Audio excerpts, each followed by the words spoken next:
Dear students, today we'll discuss about molecular basis of cancer और malignant tumor. हम आज molecular basis of malignant tumor जानेंगे क्या होता है। इसके कुछ फंडामेंटल प्रिंसिपल्स हैं जो कि अगर किसी भी कैंसर को या मैलिग्नेंट ट्यूमर को होने के लिए ज़रूरी होते हैं। This is the fundamental principle called the fundamental principle. So it should be non lethal mutation. There should be, यहाँ पर क्या होना चाहिए, non lethal mutation. Non lethal मतलब वो लास्ट में डेथ नहीं होगी उस सेल की because of mutation. So this is called non lethal mutation. अगर लीथल नहीं होगा तभी वो ग्रोथ करेगा, यानी कि म्यूटेशंस तो हुए और वो लीथल नहीं रहे, सेल डेथ नहीं होगी, देन इट विल ग्रो। तो जो कैंसर सेल के डेवलपमेंट्स के लिए it should be non lethal mutation. अच्छा, म्यूटेशंस होते क्या हैं, जैसे कि अगर किसी भी तरीके का एक्सपोज़र है, आयोनाइजिंग रेडिएशंस का है। दो तरह की रेडिएशंस होती हैं, non ionising and ionising radiations. Non ionising like अगर हम टीबी या मोबाइल्स के रेडिएशंस को जाने तो this is the non ionising radiations. But ionising radiations like scanning जब कराते, सिटी स्कैन हुआ और एक्सरेज हुए, दैट कैन चेंज और that can mutate your cell chromosomal जो एक्सप्रेशंस हैं उनको चेंज कर सकते हैं, यानी कि जो उसके डीएनए में जीन्स हैं उनके एक्सप्रेशंस को चेंज कर सकते हैं। Then it you should call it mutation. यानी म्यूटेशन तब होता है जब किसी तरह का केमिकल इफेक्ट हो, या बहुत से ऐसे वायरसेस होते हैं, there are lot of viruses, infection by the viruses then can mutate means कि चेंजेस इन डीएनए सीक्वेंस, वो पूरा बेस उसका चेंज होता है, बेस डीएनए का जो कि सीक्वेंसिंग जो होती है वो चेंज हो जाती है। म्यूटेशन कैन रिजल्ट, क्या करता है, mutation can result from DNA copying mistakes made during cell division. जब सेल डिवीज़न होने लगता है तो उसमें डीएनए की जो एक्सप्रेशन हैं या उसकी सीक्वेंसिंग है वो चेंज हो जाती है। This is called mutations. कई बार जेनेटिकली भी होता है, आते हैं, जैसे सिकल सेल एनीमियाज वगैरह में है तो वो उसमें म्यूटेशंस हो चुके रहते हैं, तो जो सेल जो हीमोग्लोबिन में म्यूटेशन, तो वो उसका जो सेल साइज़ है वो चेंज हो जाएगा, उसका टाइप चेंज हो जाता है। तो देन वो जेनेटिकली भी वो म्यूटेशन हो चुके थे, तो इसलिए वो अब नेक्स्ट जो जनरेशन उसकी आएगी या बच्चे होंगे उसमें सिकल सेल एनीमिया के सिम्टम्स आएंगे, यानी कि उसके शो करेगा बिकॉज ऑफ म्यूटेशन, यानी चेंज हो जाता है आपके डीएनए सीक्वेंस में। ओके, तो ये जब कैसे चेंज हो रहा है, हमारे जब कैंसर डेवलपमेंट्स हो रहा है, और ये होना क्या चाहिए, फंडामेंटल प्रिंसिपल है कैंसर का कि नॉन लीथल होना चाहिए, यानी कि लीथल नहीं होना चाहिए। अगर लीथल हो गया तो ये कहीं से भी फिर कैंसर नहीं रह जाएगा, यानी कि डेथ हो जाएगी, तो वो प्रोग्रेस ही नहीं करेगी, वो सेल या ट्यूमर नहीं बनाएगी। तो ये नॉन लीथल होता है, म्यूटेशन जो भी होगा non lethal mutation, it should be non. Second one is monoclonality होती है।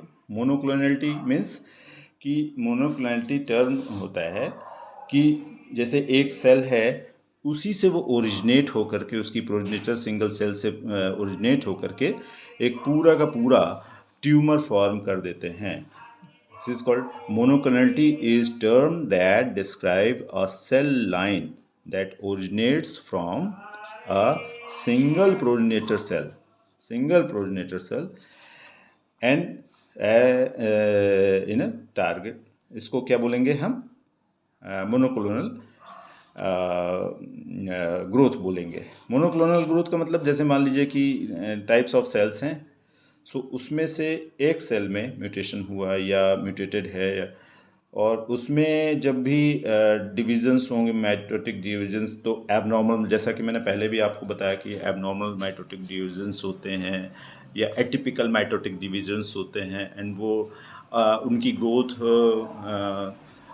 अनकंट्रोल्ड होने लगती है, एंड वो फिर इन्वेट करके अदर सेल्स को भी डैमेज करने लगते हैं। There is no any cell lines and all.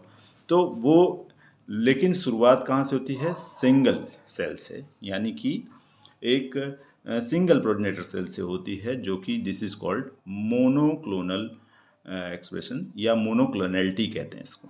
ठीक है, किसी भी एक सेल से स्टार्ट होगा और वो एक पूरा ट्यूमर बना लेगा, पूरे ट्यूमर को डेवलप कर सकता है एक ही सेल के उसे। सारे सेल्स नहीं होंगे उसमें इन्वॉल्व, एक सिंगल सेल ही इसको ट्यूमर को फॉर्म कर सकता है। तो दो इस तरह के फंडामेंटल, एक वो हैं कि ये नॉन लीथल म्यूटेशंस होने चाहिए और मोनोक्लोनैलिटी होती है लगभग सारे सेल्स में। अब हैं 4 टारगेट जीन्स जो हैं कि इसको जेनेटिक डैमेज को करते हैं, जिसकी वजह से आपके कैंसर डेवलप होता है। So first is proto oncogene. Proto oncogene generally क्या करता है कि आपके cell growth, normal cell growth में या जितने भी अगर चेंजेस वगैरह भी होने हैं, तो ये जैसे प्रोलिफरेशंस होनी है, तो ये नॉर्मल प्रोलिफरेशन या डिफ्रेंशिएशन के लिए, वेल डिफ्रेंशिएशन, गुड डिफ्रेंशिएशन के लिए ये प्रोटो ऑन्कोजीन रिस्पॉन्सिबल होता है। अगर इसमें म्यूटेशन हो गया, देन ये ऑन्कोजीन्स में चेंज हो सकता है। ओके, ऑन्कोजीन्स में चेंज हो जाएगा, and which can cause the growth of the cancer cell. So अगर ये जीन, प्रोटो ऑन्कोजीन नॉर्मल है, तो बढ़िया प्रोलिफरेशन हो रहा है, well differentiated, well organized, and organs जो है डेवलप होने लगते हैं, अच्छे से डेवलप होते हैं, there is no any abnormal growth. But अगर ये म्यूटेशन हो जाए इसमें proto oncogene, then it can change in oncogene, ये ऑन्कोजीन में कन्वर्ट हो जाएगा, एंड फिर ये किसके लिए? कैंसर सेल की ग्रोथ के लिए रिस्पॉन्सिबल हो जाएगा। ठीक है, तो सभी सेल्स में प्रोटो ऑन्कोजीन होते हैं। Okay, and next is tumour suppressor genes. Tumour suppressor genes, या इसको कह लेंगे एंटी ऑन्कोजीन्स। तो tumour suppressor genes are normal genes that slow down cell division. जो सेल प्रोलिफरेशन बहुत अगर ज़्यादा हो रही है या डिविजन्स होते चले जा रहे हैं, तो उनको क्या करता है, ये स्लो करता है। और डीएनए अगर किसी तरह की मिस्टेक्स हो गई या कुछ उसमें म्यूटेशंस वगैरह हो रहे हैं, रिपेयर के चांसेस हैं, तो वो रिपेयर भी करता है। रिपेयर डीएनए मिस्टेक्स, और इसको बोलते हैं tell cell when to die, यानी कि एक प्रोसेस होता है, और एपोप्टोसिस का प्रोसेस होता है, जैसा कि आपने पहले पढ़ा भी है, नेक्रोसिस की जगह एपोप्टोसिस होता है, जो कि एक प्रोग्राम्ड सेल डेथ होती है। This is called programmed cell death, यानी कि सेल की प्रोग्रामिंग होती है कि आगे चल के इसकी डेथ हो जाएगी। सो ये प्रोग्राम्ड सेल डेथ को और एपोप्टोसिस को ट्यूमर सप्रेसर जीन कंट्रोल करता रहता है। अगर when tumour suppressor genes don't work properly, अगर ये सही से वर्क नहीं करेंगे, cells grow out of control which can lead to cancer. यानी कि ये क्या क्या काम कर रहा था? एक तो प्रोलिफरेशन ऑफ द सेल्स यानी सेल डिवीज़न को कंट्रोल कर रहा था, डाउन करता है, स्लो डाउन करता है। जैसे मान लीजिए आपने बहुत तेज़ गाड़ी चला रहे हो तो एक ब्रेक की ज़रूरत है, तो अदरवाइज़ आपकी स्पीड्स तो अच्छी है, सब कुछ अच्छा है, बढ़िया चल रहा है, अदरवाइज़ आपने ब्रेक नहीं लगाई देन आप एक्सीडेंट हो सकता है। तो एक इस एक्सीडेंट या इस तरह के किसी भी ओवर ग्रोथ को रोकने के लिए या बढ़ते रहने के लिए एंटी ऑन्को जीन्स होते हैं, ट्यूमर सप्रेसर जीन्स होते हैं हमारे बॉडी में, जो कि कंट्रोल्ड सेल डिविजन्स को कराते हैं, या किसी तरह की डीएनए में डैमेज हो रहा है तो उसको रिपेयर कर देते हैं, और किसी भी तरह की अपोप्टोसिस को नॉर्मली होने देते हैं, यानी कि जो प्रोग्राम सेल डेथ हो रही है उसको करने देते हैं। अदरवाइज़ अगर ये नहीं हो, सप्रेसर जीन्स नहीं हो, तो आपका क्या होगा, सेल डिवीज़न इम्प्रॉपर तरीके से होने लगेगा, डीएनए रिपेयर नहीं होगा तो म्यूटेशंस बहुत हैवी हो जाएंगी, तो चेंजेस आ सकते हैं। और एपोप्टोसिस नहीं होगा तो सेल डेथ नहीं होगी, नॉर्मल प्रोग्राम सेल डेथ नहीं होगी, तो ग्रोथ्स बहुत ज़्यादा होने लगेंगी। तो because of tumour suppressor gene और you can say anti oncogene, ये क्या होता है कि बहुत ओवर ग्रोथ नहीं हो पाती और ग्रोथ रुकी रहती हैं, और जितनी होनी है या जितनी बॉडी को नीड है या ऑर्गन को बनने के लिए नीड है वो होता है। Then next is third gene is genes regulating apoptosis. तो अलग से भी एक तो ट्यूमर सप्रेसर जीन्स जो है ये काम करता ही है, लेकिन एक कुछ जीन्स होते हैं जो कि एपोप्टोसिस को ही रेगुलेट करते रहते हैं।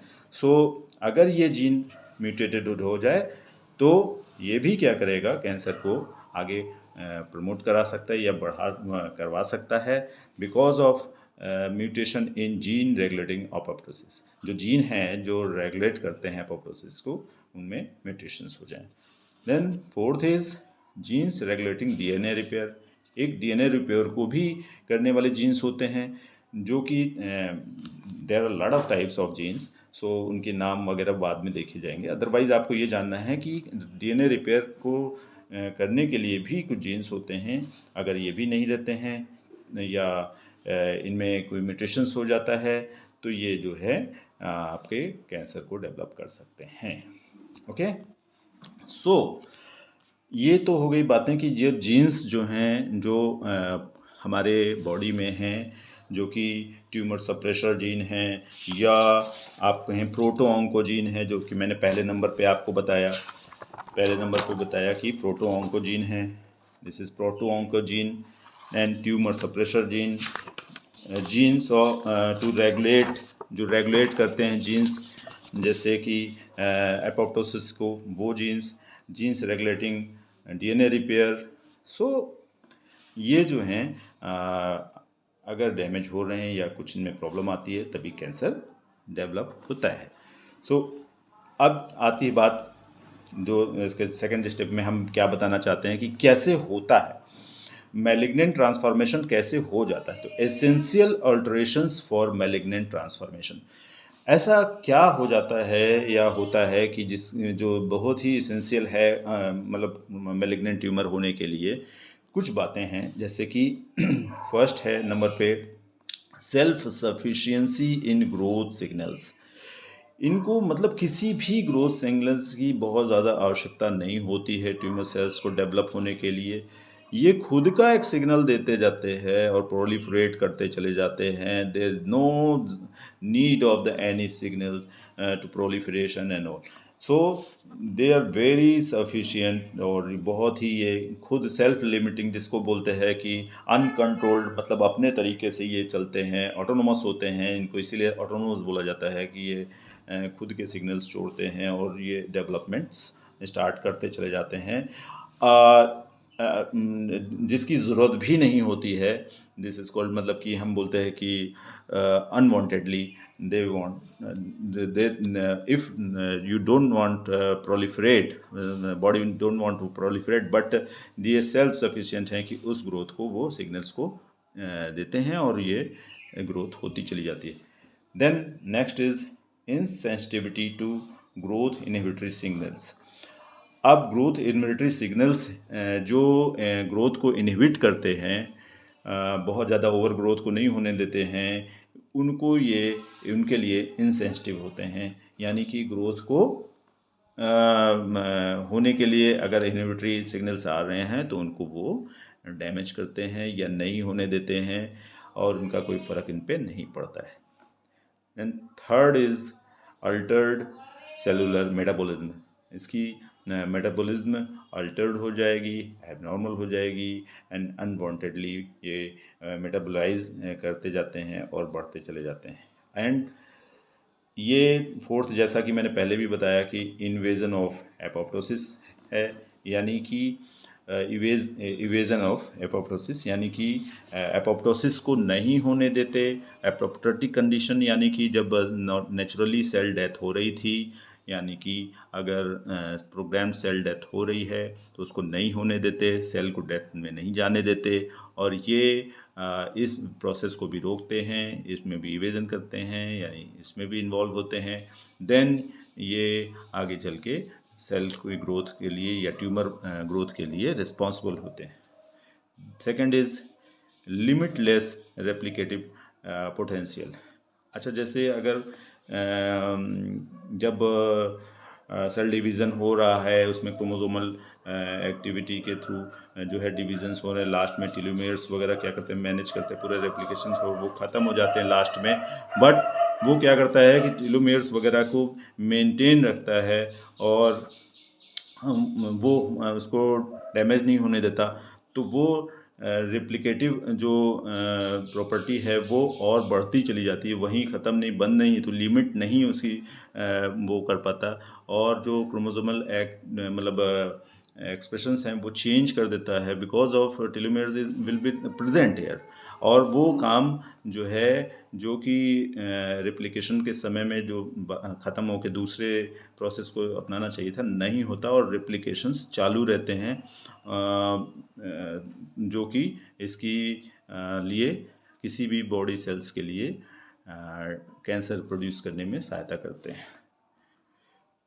सस्टेन्ड एंजियोजन, छठवां नंबर रहेगा सस्टेन्ड एंजियोजेंसिस।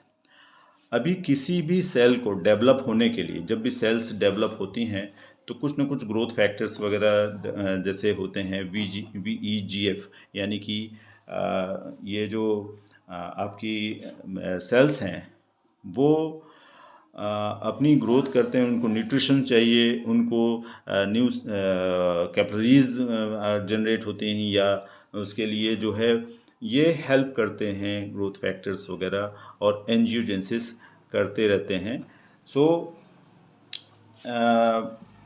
इस तरह की एंजियोजेंसिस के लिए रिस्पॉन्सिबल ग्रोथ फैक्टर्स भी वर्क करते हैं और सस्टेन करते हैं, ये रुकते नहीं और एंजियोजेंसिस होती रहती है।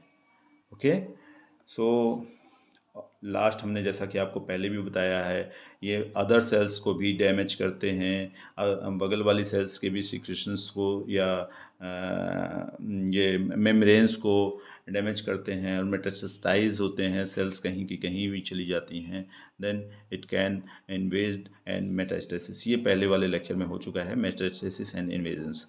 Because of invasion and metastasis cancer will develop.